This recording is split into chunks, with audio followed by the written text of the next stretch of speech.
Must be Jesus conscious. You must behold the Lord every day. Dapat Jesus conscious kayo. Kung mahal nyo ang Lord noon, dapat yung pag-ibig nyo sa Kanya ngayon ay mas lalong lumalaki ng lumalaki. Hanggang makalimutan nyo na totally yung mundo at yung sarili ninyo. Ayun talaga ang safety natin at eternal security natin. That you remember Christ every day of your life. Ganun sabi rito eh. If then you were raised with Christ, seek those things which are above where Christ is sitting at the right hand of God. Nasaan si Jesus? Nasaan? Nasa langit. Katabi nino? God the Father. At ang sabi ko noon, September 7, I think 2021, di ba dinalaw ko ng Lord? Sabi niya, babalik na ako. Tapos nakita ko yung langit. Ang Lord, hindi na siya nakaupo sa trono niya, nakatayo na siya. Handa na siya bumaba. Dapat Jesus conscious tayo.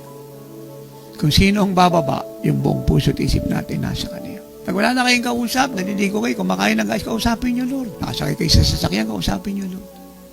Huwag puro messenger, huwag puro balita ng mundo. Be Jesus conscious. And the more you are Jesus conscious, the more His presence is so tangible to you. Marami nagtatanong, bakit siya dinadalaw lagi ng Lord? Ako hindi. Jesus conscious siya eh. Hindi ba pag mahal na mahal mo isang tao, lagi mo iniisip? Hindi ba bago kayo ikasal, a week or even a month, sino iniisip nyo? Kung ikaw ay lalaki, iniisip mo yung bride. Kung ikaw yung bride, iniisip mo yung groom.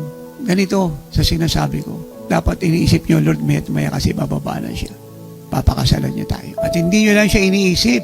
Yung pakakasalan yung sabik na sabi kayo. Hindi ba panay tingin nyo sa kalendar? Iba nga sa inyo, 3 days na lang, hirap tumulog sa excitement. Totoo naman yun eh. Kasi kung hindi ka excited nung kinakasal ka, baka tinakot ka lang o napilitan ka lang. Pero kung talagang pag-ibig yung reason, excited ka. Yung alam, magdi-date ka, excited ka eh. Tapos sinusukat mo na yung gawin mo. Tama ba yun? Yung groom naman, tinitingnan yung botay niya, yung Amerikana niya, panay sukat ng sapato. Tapos, yung ikot-ikot niya, yung lakad-lakad, pinapractice niya na yan eh. Ganyan sa Lord. Dapat araw-araw tayo nasasabik sa Kanya. And tanong, itatay, wala akong pananabik sa Lord. Baka matagal ka ng backslider. Baka yung puso mo, puno ng kasalanan, magsisi ka mamaya para bumalik yung pag-ibig mo sa Lord. Baka puno ka ng pag-aalala, takot, pamumroblema sa bagay ng mundo na walang kabuluhan. O baka worldly ka. O mga anak, mga minamahal. Kailangan masumpungan tayo yung puso natin naglalagablab sa pag-ibig sa Lord. Araw-araw dapat nag-aapoy yun.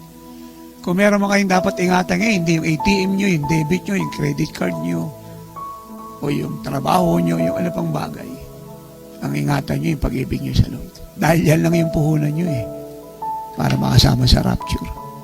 Makapasok sa langit. Ano pong sabi po ng Isaiah 26 verse 3? I will give him perfect peace whose mind is set upon me because he trusts in me. Kaya pagka ang puso at isip mo nasa Lord, sa inyo na nagtitiwala ka sa Kanya, yung kapayapaan niya, nag-rule sa life. Siguro makaka-relay kayo sa sasabihin ko, di ba naging marta rin kayo? Nakakapagod yun eh. Nakaka-stress. Tapos pag pumayapa ka na sa prosesa ng Diyos, iiyak ka.